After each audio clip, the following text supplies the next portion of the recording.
IFS is such a great modality for understanding the different parts of you involved in the quest of your life and the journey of your life. Maybe there's a way to break these patterns and ways of being and shift out of this like conditioned response mode. We're all trying to like find more tools or more ways to like navigate life. Hey, what were the ways I needed better attunement, more safety, more connection, more intimacy? When did I, or how did I learn, or did I learn how to trust life? Did I learn how to trust myself? One realm of what we're talking about is like the hero's journey. That journey back to yourself ends up being a very like profound spiritual quest. A less talked about idea of after self-actualization, you're supposed to come back to the community. And what could it mean if we can help heal each other and operate from a different playing field around higher levels of presence and consciousness? Hey, everybody, and welcome to this episode of Epic Mind Visions. Today, I have my friend Joe Bielling with us. He is a licensed professional counselor and certified level 3 in internal family systems, an IFS practitioner. And he specializes in helping individuals heal from trauma, overcome internal conflicts, and realize their full potential through IFS and embodiment practices. He's just co-authored a book with Kate West called From Broken to Badass, which offers insights into transforming pain into personal growth. That book is available on pre-order. We'll dig into that a little bit more in this conversation. But Joe, welcome to the podcast. Thank you for joining me. I really look forward to this conversation. Awesome. Thank you so much, Jeff. Honestly, Yeah. so excited to be here. Appreciate the time and energy that you're putting into these conversations, and I'm happy to be a part of it. Right on.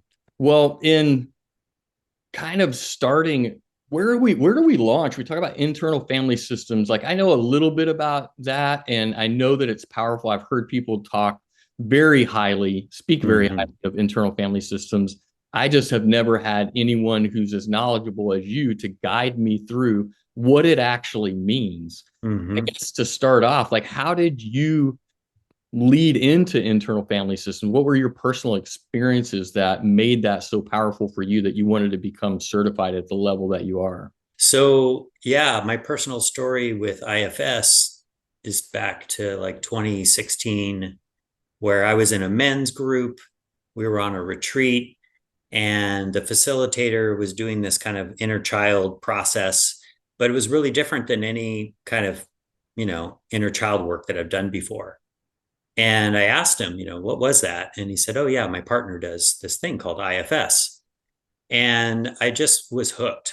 And I think the special sauce of IFS that really kind of took me into that world was not only that you can kind of heal your inner wounds, but that it embraced this idea of multiplicity, that we essentially are multiplicitous beings. There's many dimensions of who we actually are. And that there's this dynamic within us of these different parts of us that are in kind of different relationships. Some are polarized, some are allies, some are like critical of others, some are holding like wounded, like stuck in time places. Some are parentified, psyche parts of us. And amidst all of that, what's different from IFS and other kind of parts work is there's this kind of higher consciousness, this sense of like a higher self, a capital S self. That is your compassionate, loving, present, most authentic essence of being that can actually step out of your life story and out of your trauma and all the things that have happened to you and kind of guide you. Like you have this inner guidance system, which I didn't really discover the power of IFS until I was probably 4 or 5 years into it. At first, I thought, oh, this is a really cool way to kind of understand how I'm designed and put together and how to put my life story in a meaningful kind of narrative. But yeah, this kind of like self energy, higher self compassionate, loving presence dimension of myself kind of came online a little bit later when I started diving into like medicine journeys. And so, yeah, my love affair with IFS began a while ago.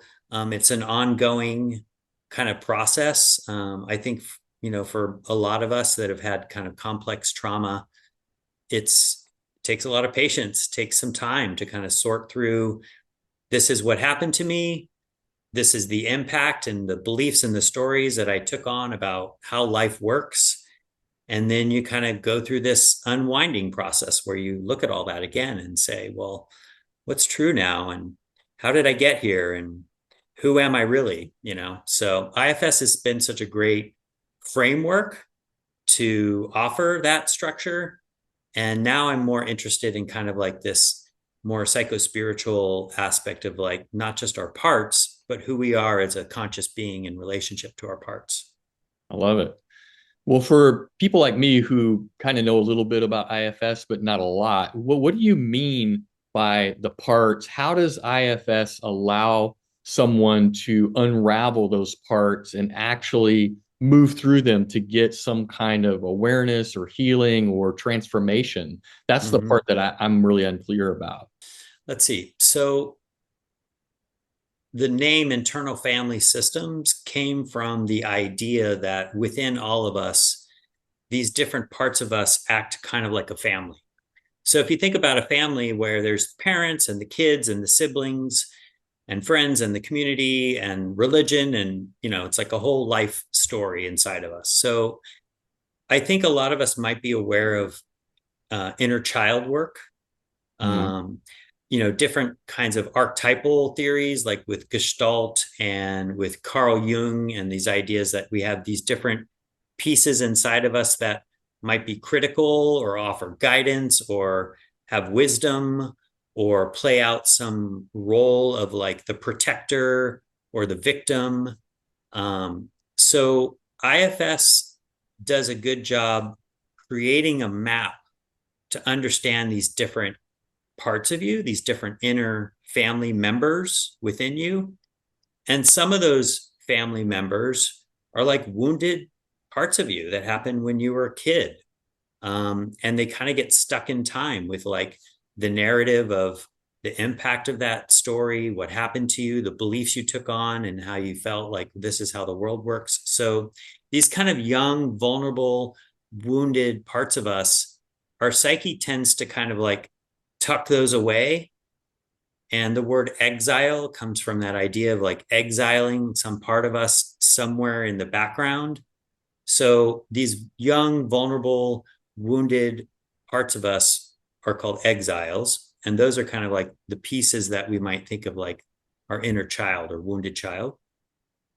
Then we have all these protective mechanisms, parts of us that are very like protective in a very reactive way, of like, if you were to come at me with something, there might be something in me that decides, oh, I need to put up a wall, or I need to escape the situation, or I need to confront you with some kind of like energy of protection.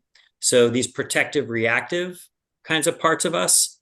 And then there's these other parts that are more proactive, like maybe you're not around, but I'm thinking about you. And I'm like, well, next time I see Jeff, I'm going to do this or that, more organizational, proactive kind of manager. How am I going to organize my life so that I can avoid pain or discomfort or trauma? So these protective mechanisms have their own kind of category of parts within us. So you have these protective mechanisms, which are proactive or reactive. And then you have these wounded, exiled parts of us that the protectors are trying to kind of take care of and keep at bay. So those are your parts that are in these dynamic relationships based on your lived experience of your life. And then aside from those parts is this other kind of deeper, higher self conscious awareness that can, like in mindfulness meditation, where the prompt is to kind of quiet your mind and be the one observing, be the one who's noticing. It's kind of a riff on that, where within you, there's an aspect of yourself that can kind of pause and just step into a calm, present, observing awareness of like your history or parts of you or a memory or feelings in your body or a predicament that you're in. So kind of a conscious observer, different than normal mindfulness, where you might just be the observer and watch things kind of pass by like clouds.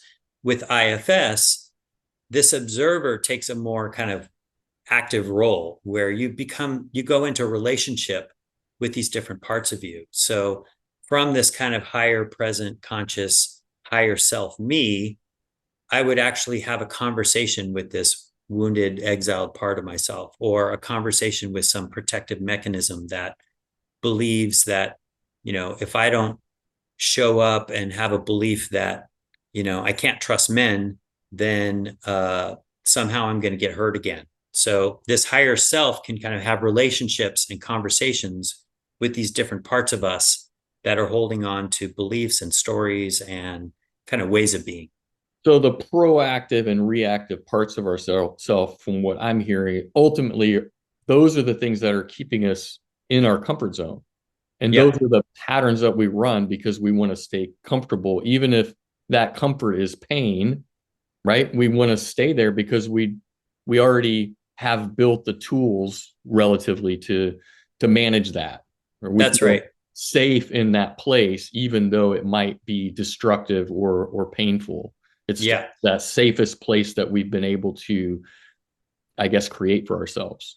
Our minds equate safety with familiarity. Your lived experience becomes your familiar experience. And in some ways, your mind says what's familiar is safest. Mm-hmm. So if you grew up in an environment that wasn't the best or abusive, or you've been in relationships in the past, especially early on in early developmental stages, where your mind and your spirit and your nervous system are kind of like coming online and interacting with each other, these belief systems are put in place. Like, this is how life works. This is what's familiar. And your mind would much rather navigate something familiar than something uncertain and unfamiliar. So we Right. gravitate towards these patterns that are familiar, and it creates a sense of safety in your body. Like, your body attunes to a certain kind of way of being regulated when it's familiar with a situation. Or familiar with being dysregulated. Yeah, exactly. Right. So your baseline Your baseline. Yeah. of regulation can get at kind of a set point There over you go. Yeah. time. And I'm really fascinated at this set point idea, because part of my journey was realizing that my set point was a very kind of anxious, hyper vigilant, nervous kind of person. And not that that was right or wrong, but, I realized that because of this set point, all my defense mechanisms were kind of running my life. Mm-hmm. And all of these protective, reactive patterns, beliefs, and narratives in my mind were trying to help me mitigate this set point of anxiety, right? Right. So when that dynamic's in place, a lot of us are stuck in patterns to just try to feel regulated. Mm-hmm. And I think one of the challenges in our current kind of like personal growth and self-help world is we're all trying to like find more tools or more ways to like navigate life. And we're just kind of adding more like mechanisms on top of how to feel regulated or how to navigate being dysregulated, Mm-hmm. instead of actually looking at, well, what's causing that dysregulation in the first place. If you can go a And couple leaning levels, into that. yeah, if you can go a couple levels deeper and start to acknowledge, like, why am I feeling unsafe, and how am I defining safety, and what are the mechanisms in place that are kind of keeping me in this lived experience, and what informs this current experience as, oh, this is natural, this is normal for me. And then that's when you do need to look at your past and your conditioned lived experience, and try to sort out, hey, what were the ways I needed better attunement, more safety, more connection, more intimacy. When did I, or how did I learn, or did I learn how to trust life? Did I learn how to trust myself? You know, so investigating those prior relationships and understanding kind of the ways these set points were put in place, both our nervous system and also our belief systems. Well, I've always had this intuition that, or inclination that, I guess intuition, that we all have trauma no matter what our upbringing told us. Yeah. And at points in my life, I was gaslit. Oh, you had an amazing childhood and whatever. It doesn't matter how amazing our childhood is.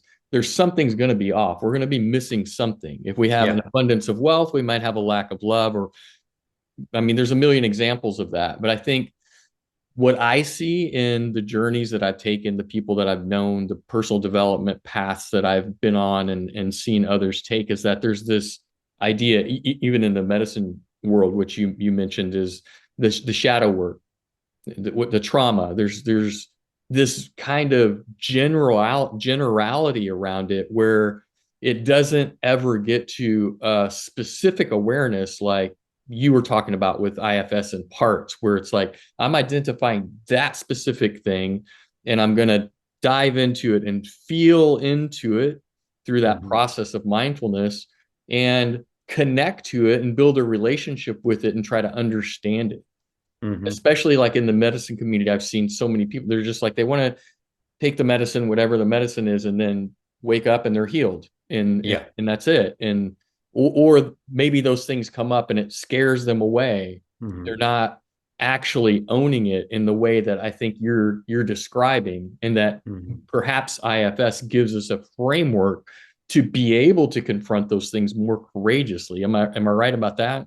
Absolutely. So one realm of what we're talking about is like the hero's journey, right? So this path of a lived experience as a human being and the ways that you were brought through your life and how life happened to you and the skills and the resources that you needed to learn to build or get.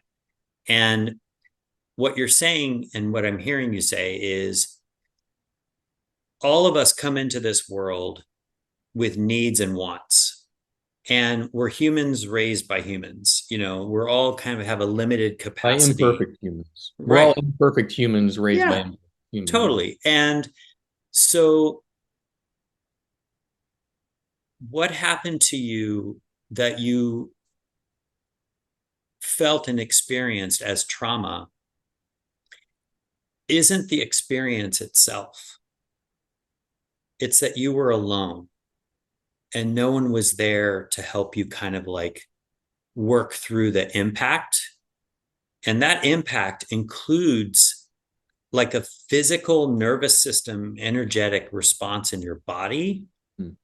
not just making sense of the story. So and so did this to me. I felt this way. Now I believe XYZ is true.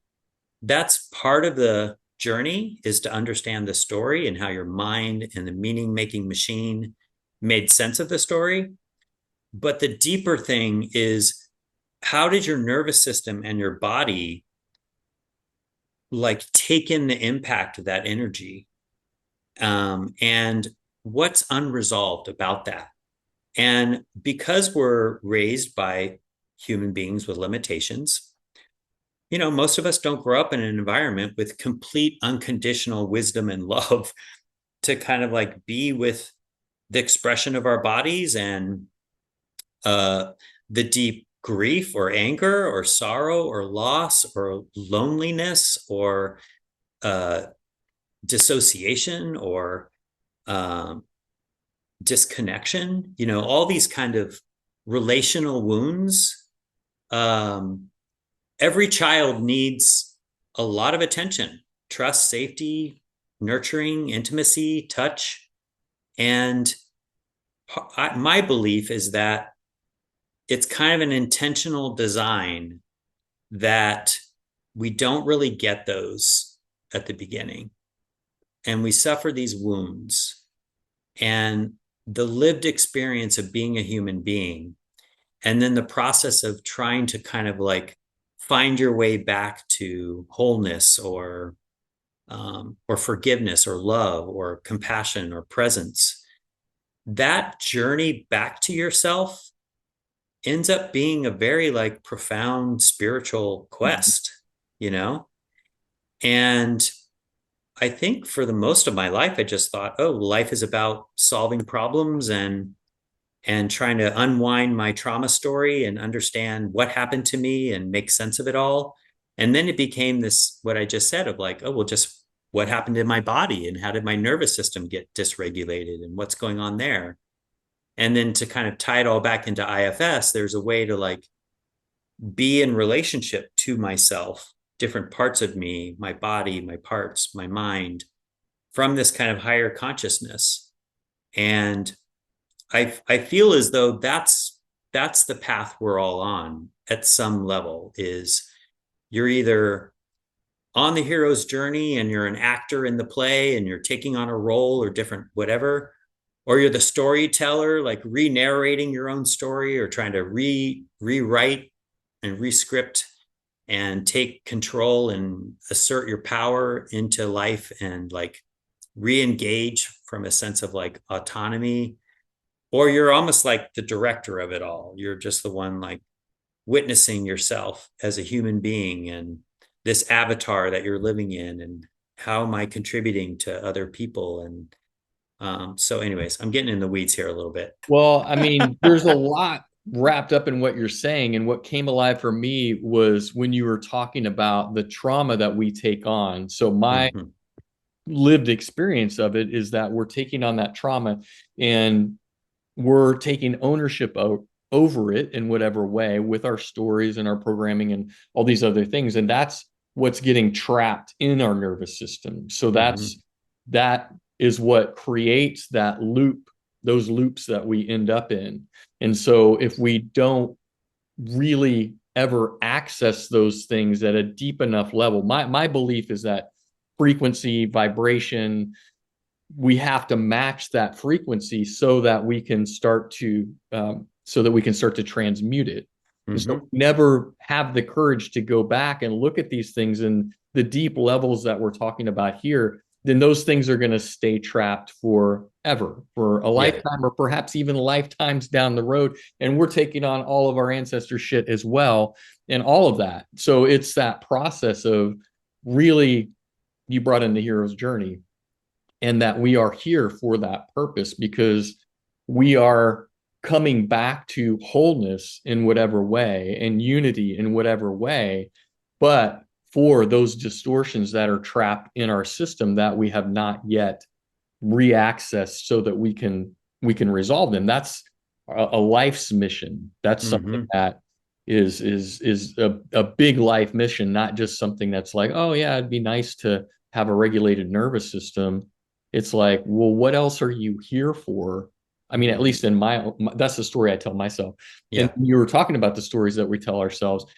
For people like me who have a massive imagination, I remember being in those places where I'm the narrator of my story and I'm living out so many different potentials and possibilities at all times with the baggage of judgment of myself and others, with the stories that I've been taught and told before I had the level of awareness that I have now. And it's still happening even with that level of Mm-hmm. awareness. Yeah.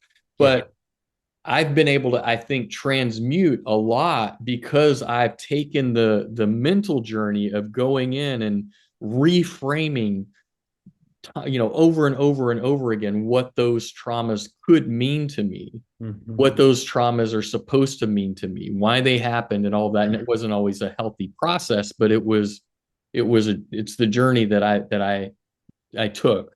And as I have done a lot of work on myself and become a lot more aware and access those things in ways that I can transmute those traumas and become more regulated in the process, I don't get hung up on it so much anymore. It's like, Sure. yeah, Yeah. well, that thing happened, or what is that thing? It doesn't matter. Mm-hmm. It's mine. If it's my ancestral trauma, and I'm saying that I'm at effect of that, then I'm Mm-hmm. taking ownership of it. So it's my trauma now. I'm not Mm-hmm. blaming my dad or my Yeah. whatever, it's like I'm in this incarnation and I need to take responsibility for whatever those things are that I'm Hmm. telling stories about. It's not even taking ownership for the things that happen to me.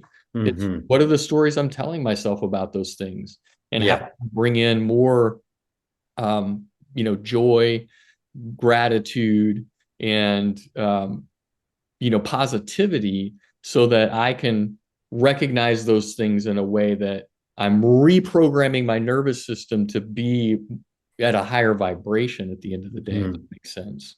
Yeah. The hero's journey is, I've always really loved that, and got into Hmm. script writing 10 or 15 years ago. And Joseph Campbell, amazing. Like Hmm.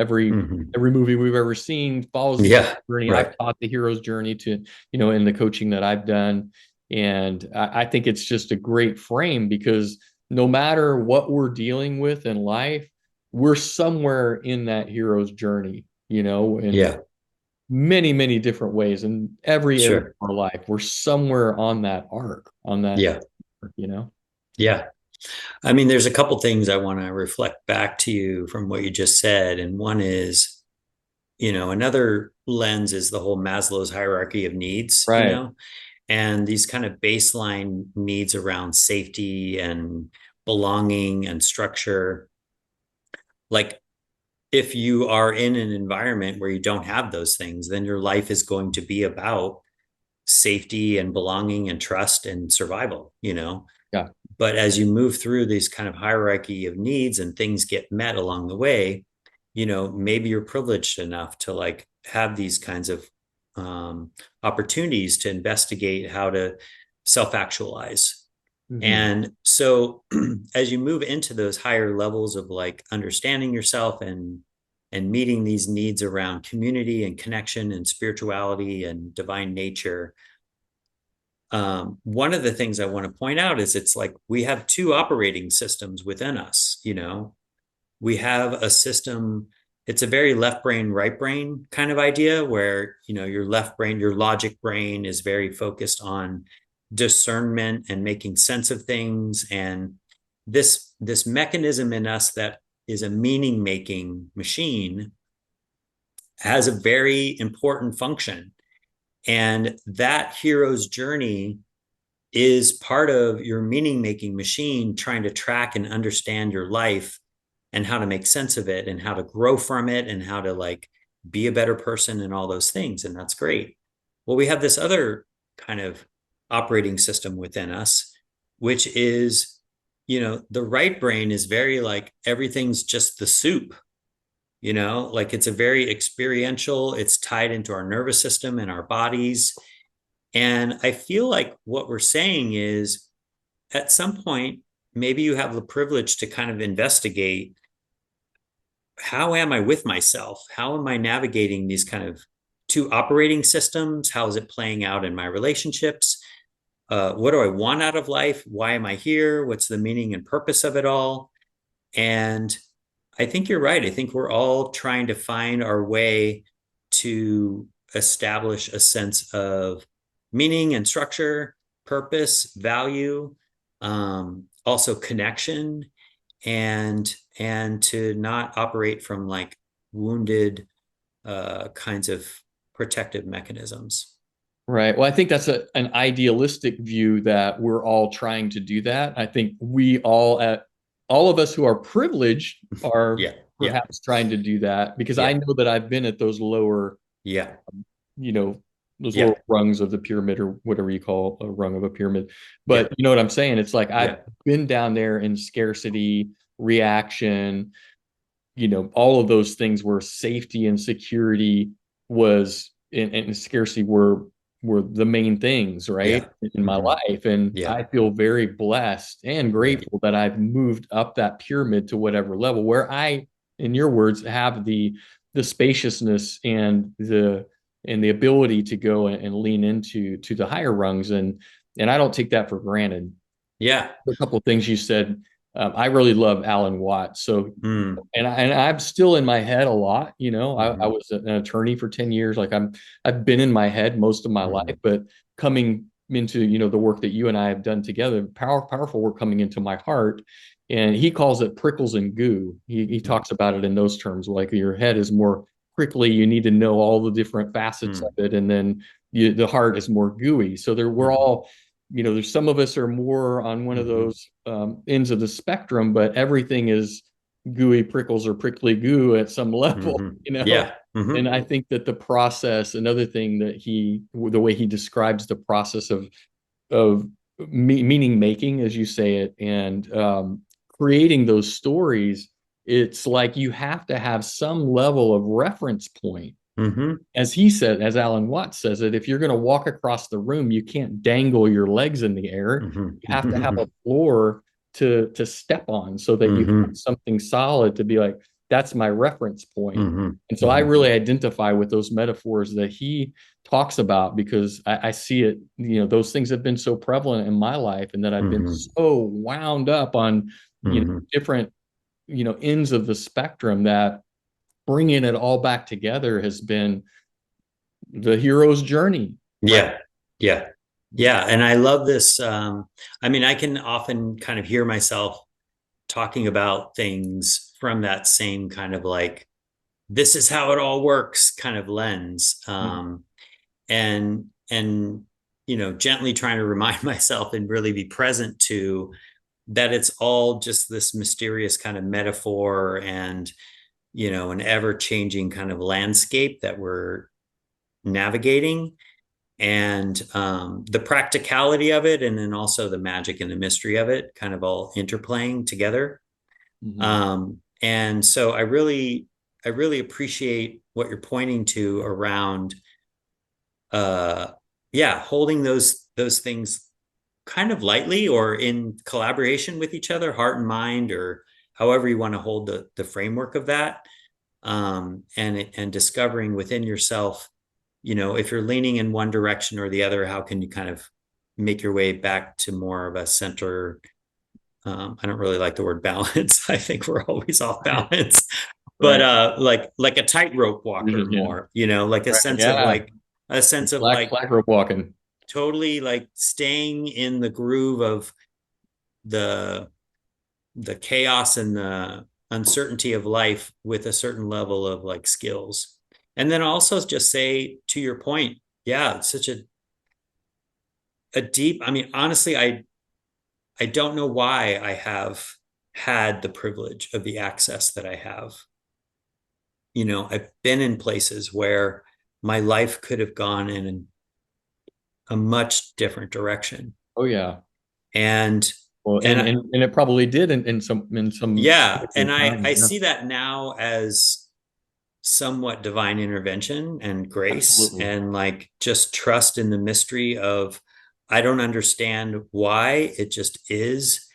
And at this stage in my life, this idea of Maslow's hierarchy of needs, a less talked about idea of after self actualization, you're supposed to come back to the community and like offer Mhm. your gifts and be of service. And Yeah. so I'm really finding myself in that lane much more now of, you know, so much gratitude and just pure grace that I have the life that I have, and in service of the gifts that I've received, like how can I contribute? How can I show up and mentor or offer support?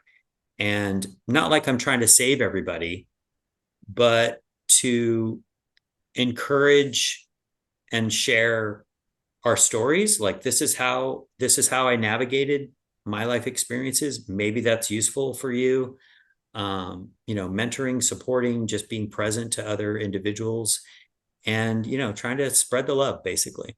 Well, I mean, this podcast is a great Mm, example of the way that I'm doing that. mm-hmm, I'm not a therapist or coach or well, I'm a coach, but not in yeah, mm-hmm, I'm not a therapist. So this is one way that I can share my life experience that has been so powerful for me, knowing where I came from to where I am now and being mm-hmm, super blessed and grateful for that.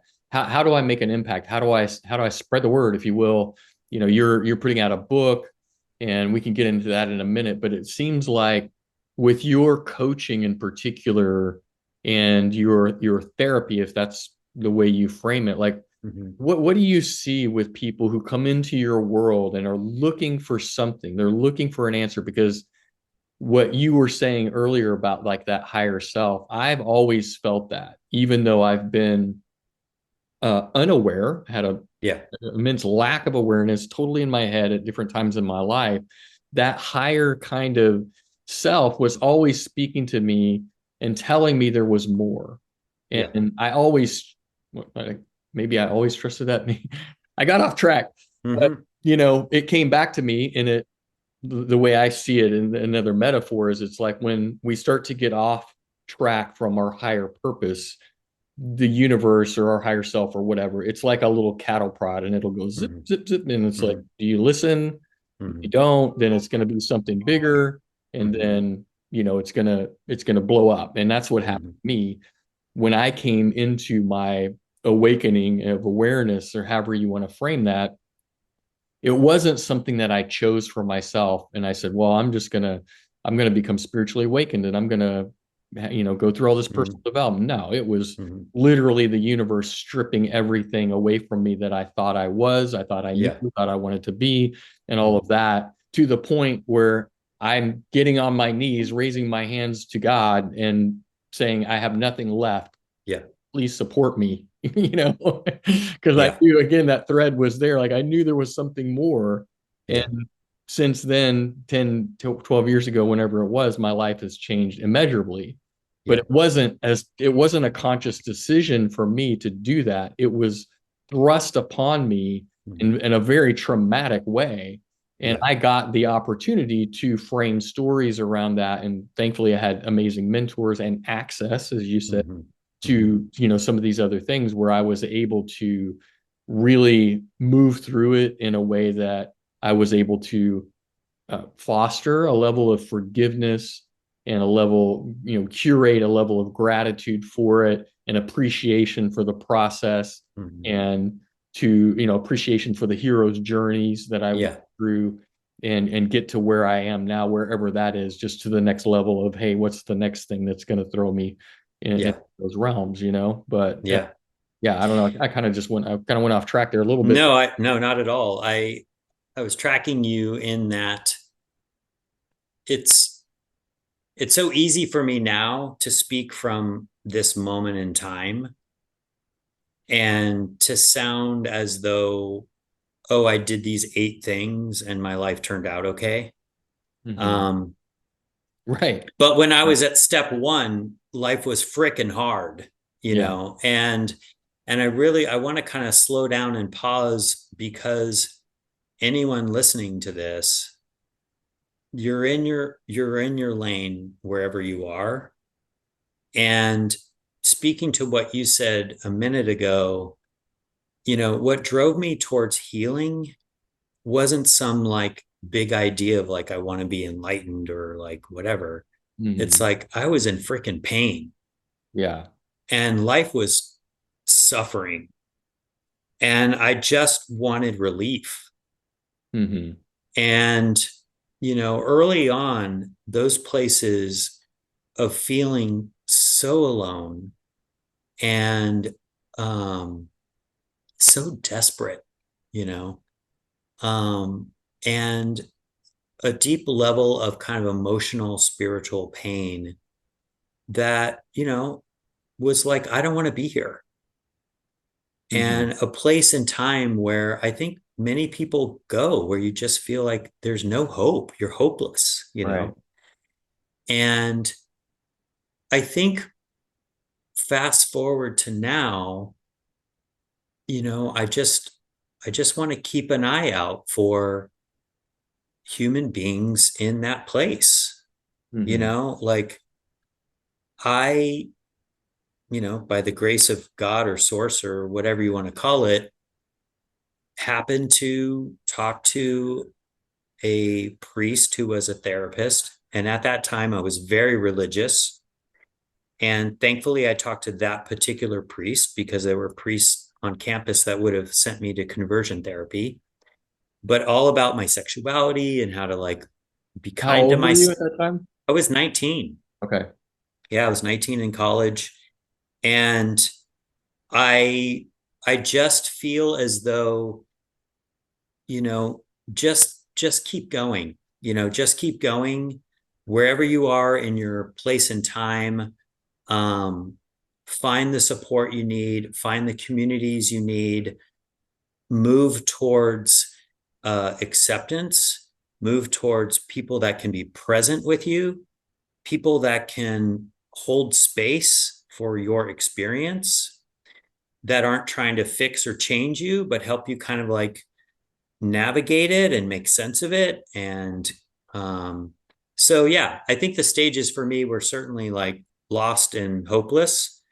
Um, lots of opportunities and places that I could find safety and a path out. Um, and then it all directed me back to like my body and like what's going on in my physical form and how does this like storing energy and stories, and The Whole Body Keeps the Score was a very powerful book that shed a lot of light on my path. And then finding communities that didn't hold the same beliefs I did, so that I could notice, oh, there's lots of ways to understand who you are as a human being. And Right. these things that I learned maybe weren't really the best recipe for me. Hmm. Not quite sure where I was going with all that. Well, what you're kind of hinting at, if not confronting head on, is embodiment. And that's been a huge part of it for me, and Yeah. particularly the embody, it's Yeah. body, right? Mm-hmm. So my path when I first got hammered with all of the things that I got hammered with, my Mm-hmm. mentor said, hey, try yoga. Mm-hmm. And so I did, and I loved it. And it led to, 3 years of doing yoga almost every day Yeah. and a lot of classes, probably close, hundreds, certainly probably 500 classes where I'm laying on the mat crying. And Mm-hmm. people mention that at times, I think, Mm-hmm. in the yoga space, crying on the mat. Wow. I mean, you talk about powerful, and Mm-hmm. to heat your body up, to heat my body up to that level, not even doesn't even necessarily have to be hot yoga, but just heating up my energetic being to that Mm-hmm. level and accessing those places, within myself led me to be able to meet those frequencies that I was talking about earlier, and have a lot of transmutation of trauma that I was Mm-hmm. storing in my nervous system. Yeah. Talk about rapid evolution. Mm-hmm. Wow. I mean, and one thing led to another and another and another. And there's a million modalities and different Mm-hmm. practices. And whichever ones speak to you are the ones you should do. Mm-hmm. For you personally better than anybody. And it, like you said, it's not, hey, I did these 8 things. Like I did these 1,800 things, and Yeah. some Right. of them were bullshit and others were very powerful, and they're Mm-hmm. not going to be the same for you. So Yeah. Totally. Yeah. your point, find the right people, find the right support, Mm-hmm. find the right pathway that's going to lead you into those better versions of yourself so that you can have that level of transmutation and of Mm-hmm. the distortions that you're carrying. Because for me, that has been the key to my healing. And it wasn't Yeah. somebody having the answer, it was Mm-hmm. somebody making a suggestion, hey, try yoga. Well, Mm-hmm. I'll try anything because I'm in pain, right? And Yeah. Tony Robbins has always said we'll move away from pain, way more than we'll move towards pleasure. It's not about, Sure. oh, I want to be enlightened. It's about I don't want to be suffering anymore. Yeah. Right. So Yeah. Totally. Yeah. so for Mm. people who come to you, what does that process look like when do you call it therapy session, coaching session, both? Like it is, are they different for you? Do you have different offerings, or how does that work? So I'm a coach with a therapist license, Okay. basically. So 90% of the people I see are through a coaching lens, Okay. because IFS is a beautiful kind of flexible tool in that you can use it as a coach, and really help map out a person's inner system and their world and do this kind of interrelational kind of mapping. So yeah, most of my clients are like coaching with IFS, and kind of tying it back to this embodiment thing. at some point in time, we lose touch with like an innate guidance system, which isn't really our minds. It's our nervous system. Mm-hmm. And how we move it around in the world and track and pick up data from a sensory kind of input mechanism is through our bodies.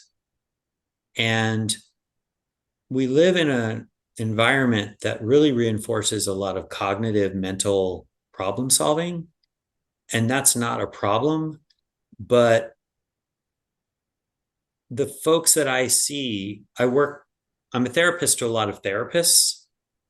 And a lot of my clients that are therapists come into me because they have these highly developed skill sets of problem solving and cognitive functioning. And they're like, I know all of this. How come I'm not integrated? Right. And so part of the thing that I'm tracking is this thing of how to find your way back into your body. Yeah. And what took you out of your body in your first place. So the way that we kind of track and understand ourselves, we all have kind of an intuitive nature, but I'm cautioning talking too much about this because that mechanism of an intuition is kind of related to how I pay attention to myself and other people. It's that inner observer. It's kind of that mindfulness mechanism. So I'm hesitant because sometimes it can be hijacked by your external environment. For me, religion took over this mechanism inside of me and with a lens of judgment. Yeah. So that self-observer was I through the had that lens. without religion. That's what I mean. Well, I Yeah. still got indoctrinated with judgment. Judge everything, Yeah. judge everyone. Yeah. So And um yeah, that just puts you more in kind of your mind and less in your intuitive kind of nervous system body.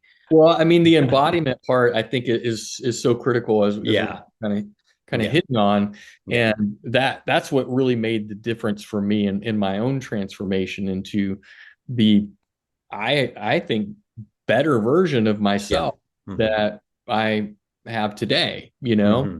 Yeah. and so when people are coming to you, it's like they have, like you said, all of the knowledge, but they don't have the integration Yeah. into their nervous system, Yeah. and so that's a huge there's a huge gap there, Yeah. and with the way society's set up and Yeah. sedentary lifestyles, like all these things, like Mm-hmm. there are a lot of modalities, I call them, yoga and other things that have popped up that are, even just dancing, different Mm-hmm. things like that can get you back into your body. Yeah. But it's I think when you have the awareness of what is happening Mm-hmm. when you do that, that's when the real transformation can happen, the shift, Yeah. if you Yeah. will, Mm-hmm. because you can do those things and still have shifts, Mm-hmm. but the more awareness you have, then it brings it all together. You're like, oh shit, that's what just happened. Like Mm-hmm. I need to do more of that because I feel like I need more of that, Yeah. and Yes. that's what it was for me particularly when I started yoga. Even though I had been very physical in my life, my whole life, I've Mm-hmm. never experienced anything quite like that. And I was Mm-hmm. blessed to have the right teachers. They were like, close your eyes. There's nothing Mm-hmm. to see here. We did Mm-hmm. yoga with our eyes closed. There's Mm-hmm. nothing to see here. And that forced me to Yeah. go external. Right. And it just happened to be like not everybody does yoga with their eyes closed. Most teachers don't. Right. Mm-hmm. 99% of them don't. But I happened to get the ones that they thought like that. They were high enough level, if you will, or they were just the right thing that I needed at that time Mm-hmm. to be able to access those inner parts of myself, and guide Yeah. me through that without even knowing what I was going through. I had no clue, you Yeah. know. You're pointing to two things that are really important. One is attunement, a sense of like attuning to your own direct lived experience and what you're aware of, what you're tracking, what you're bringing into your relationships, into your direct experience, and presence. Like, are Mhm. you functioning in the here and now and what's Right. actually happening? Or are you, like for me, I was in this kind of dream, like daydream state, a bit dissociated. And Right. so if you can just like focus your attention on ways to better attune to yourself, attunement, Hmm. navigate things that you missed, that you didn't get, if you weren't attuned to as a child, if you didn't get safety, if you didn't get love or intimacy or touch or connection, you can kind of like navigate and find ways to reparent yourself around that. And the other is like present moment. Like, how are you operating in the present as it's happening, and try to soften any data, information, or stories that are telling you what's happening in the present versus what's actually happening in the present. I Hmm. would say if you track those two lanes, um, yeah, you'll find a lot of ways where you can find more attunement with yourself, more attunement with other people, and more presence into this physical lived experience that's actually happening versus some kind Yeah. of daydream, versus some kind Yeah. of daydream. Well, and I can tell you from my own experience and tell the listeners from my own experience that doing what you just described will show the path Yeah. before you, Yes. right? There isn't like, I'm going to do this and then this other Yeah. thing. Something else will show up that will be a vortex of energy of Yeah. whatever sort that will pull you into that next step, that will give you that just right next thing Mm-hmm. or practice that you can do to take you to the next step and the next step and the next step. And Yeah. from what I found in my own experience, it's different for everybody, as we've kind of Yeah. said, and it's all beautiful. It's a beautiful path, you know. Totally. Yeah. So with your book From Broken to Badass, what impact are you wanting to make? What is your intention behind it? What is the framework of the book, and what can readers expect to get from it? So we talk a lot about these protective, high level coping mechanisms Hmm. that whatever you did to survive and make it into the world and like be here today, like we champion those mechanisms in you. So one premise is don't beat yourself up if all the protective mechanisms you're using don't seem to be working for you, or Mm. they seem to be even harmful to yourself, Right. right? Like one of the tenets of IFS is all these parts of you are serving some intentional purpose Hmm. to take care of you, protect you, um, maybe a placeholder until you get a higher skill or something, but bringing a lot of compassion and presence and care to these protective high level mechanisms of like, this is how I learned to be in the world. So all the conditioning. So part of the book is helping you with practical exercises, and there's a workbook, and there'll be a meditation, and we'll be making an online course to support people to like understand their inner map and their parts and how they're put together. The second piece is these embodiment practices of understanding how your nervous system and your body is in response to your lived experience. So, what trauma are you holding on to? What's unresolved? Do you have a capacity to be with your anger, your sadness, your grief? So, another component of the book is how can you develop some skills to like have the presence and capacity to be with yourself, Hmm. to be with what happened to you, to be with the pain and the impact or the emotions or the energy of your direct present experience. Instead of avoiding it, instead of trying to put a band aid on it or trying to fix it with some other tool, the tool is presence. The tool is let me sit and be with this, because our bodies have a very natural kind of way of resolving this kind of energetic nervous system response. Right. So IFS embodiment. And then later in the book, we're kind of talking about what we've been saying, what would it look like if we could all raise the bar of our levels of feeling regulated, of having tools of like healing and being less traumatized as a culture and a race and as humanity. And how can we like come together and like build something really magical and beautiful and come into communities? And so a nod towards what could it mean if we can help heal each other and operate from a different playing field around higher levels of presence and consciousness. Amazing. I Yeah. love it.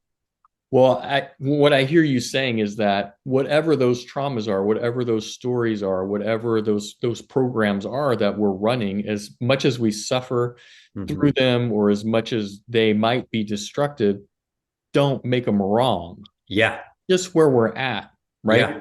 And so it is that process of Mm-hmm. living through it, accessing it in the ways that we've been describing, and finding the new pathway forward, right? Yeah. Instead of Yeah. just being stuck in the old Yeah. path, right? A lot of ideas and theories and mechanisms tell you to face your demons, Right. right? And, IFS says that what you think is your demon isn't what you think it is. Hmm. And underneath the initial layer of fear or panic or terror or the monster is some lesson for you. Right. And part of that lesson is being open and present to what are you trying to show me? Why do you want all my attention? Right.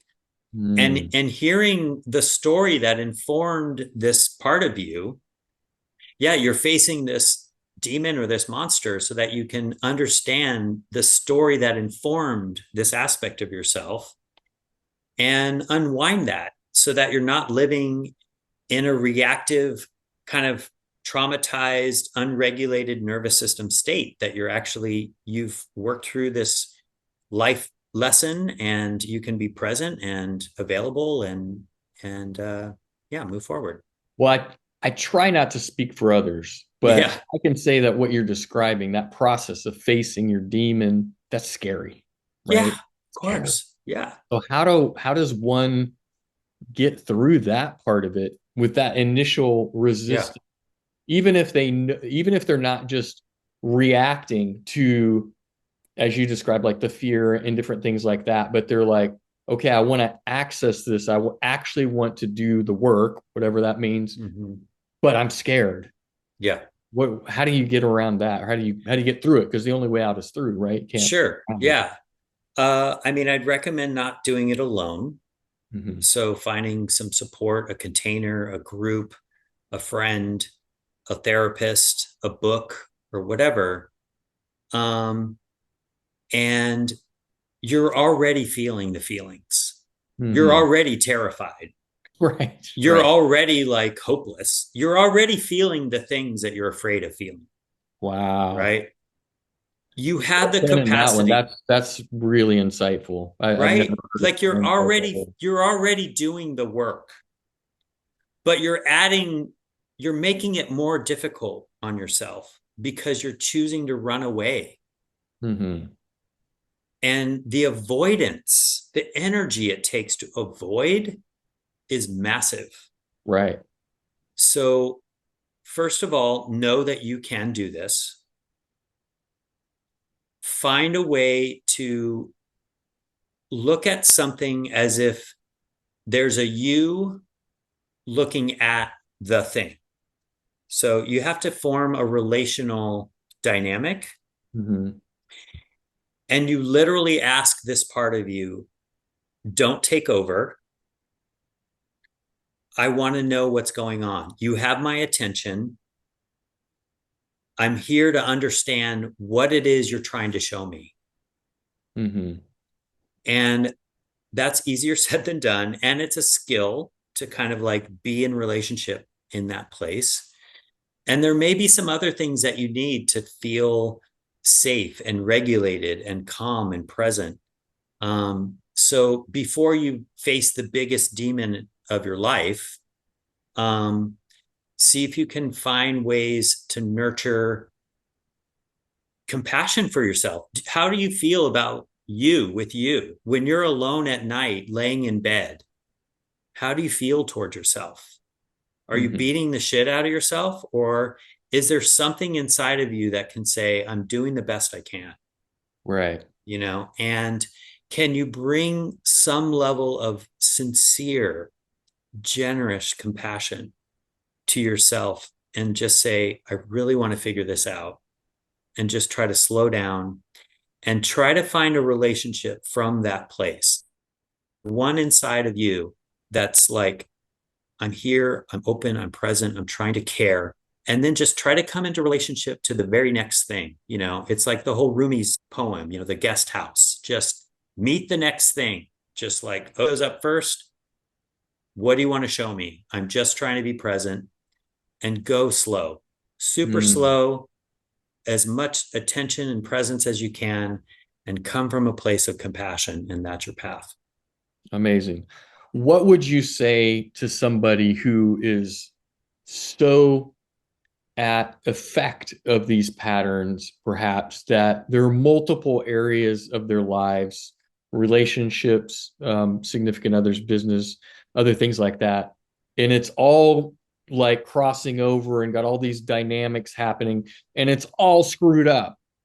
It's overwhelming, and Yeah. it's like, where do you start to tinker with moving the dials so that you can start to resolve some of those things, or is it just that big thing Yep. that, or maybe not the biggest thing, but those things within yourself that you have to start where you are, what's coming up first, and just deal with it? Or is there some kind of like a process, through IFS or otherwise, that Yeah. makes sense? Because I know people who are, I know that there's all a kind of a common cause or common core Mm-hmm. causes, but there's all these things that are spinning out, and then they get overwhelmed and they don't know Yeah. where to start.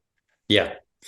So overwhelm, disassociation, complete numbing out.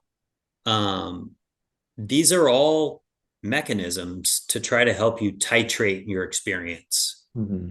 So, overwhelm is the first thing to look at, right? Like, I'm overwhelmed. Okay, so what is overwhelm? What's going on here? Oh, there's 8 things going on. Okay, so it is basically the next, deal with the next thing. If the first thing is overwhelm, get a sense of, what is this experience of overwhelm? What is it? Is it Mm-hmm. my mind racing? Is my body all activated? Am I just triggered with a bunch of thoughts and shit? And find a way to externalize whatever your experience is, whether you're journaling or making a list. Or I used to take note cards and be like, what's the first thing I'm noticing? A thought. I hate you, whatever. Put that down. What's the next thing? My body's freaking out. Put that down. What's the next thing? Just like, try to get your internal experience outside of you in some way. Mm-hmm. Um, ChatGPT is awesome.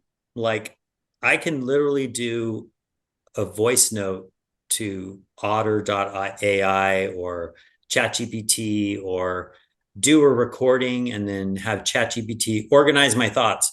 But basically, I'm trying to just brain dump my Right. experience, right? So the key to everything we're talking about is you in relationship to the thing. Mm-hmm.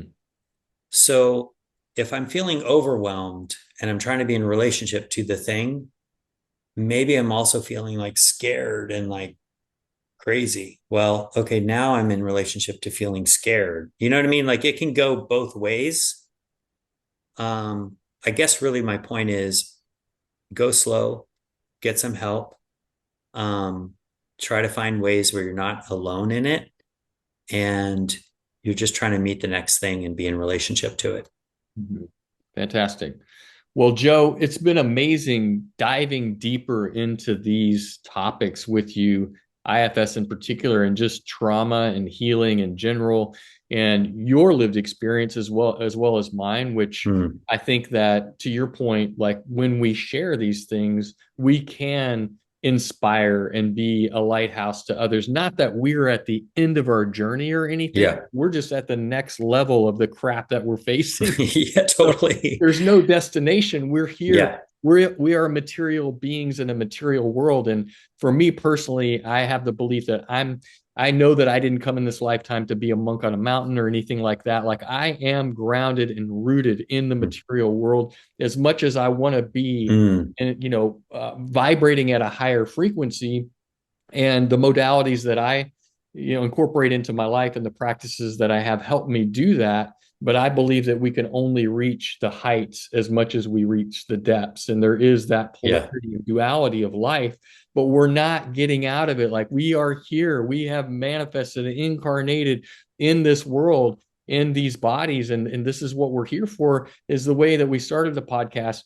We're here to do this work, and that is my belief, and that's the way I Yeah. live my life. And to dive into it to the level that we have on this in this conversation has been amazing. Thank you so much for joining me. This has been amazing to learn more about you and the work that you're doing and the impact that you're making, the book that you're putting out. I'll drop everything, all the links into the description for this video. So it's on pre-order, but when is it actually launching? Yeah. So we're sending out our first batch of books next week. Any final thoughts, Joe? Anything I didn't ask you that you wish I would have? Anything you want to say that you haven't said? I think you pointed to it near the end here, which is I was on a medicine journey and I asked God, why? Why are we in these bodies? Why are we separate? If the whole point is to be in union with you, then why did you create us this way? And I can't tell you the total answer, but the sense and answer that I got was there is a divine reason why we are separate from each other. And it's in Mhm. learning how to be in relationship to another human being. It's like source, being in relationship to source, to experience love and beauty and intimacy and friendship and connection, and also hard shit. Like, that's the lesson of this lifetime, is this lived experience of being in relationship. And it's something that I value and treasure. And I just so deeply honor what you're doing, Jeff, to just try to like have more conversations and hear what people have to say about their wisdom and guidance and presence in the world, and just keep going, brother. Thank you so much, man. Thank you. Yeah. I appreciate you taking the time to be here, and I look forward to spending more time with you. We have been in transformational experiences together, and it's just amazing to see your journey and to share that journey with you and to be a part of it. So thank you so much for joining me. I appreciate it. And to the audience, we'll see you on the next one. Take care. Thank you, brother.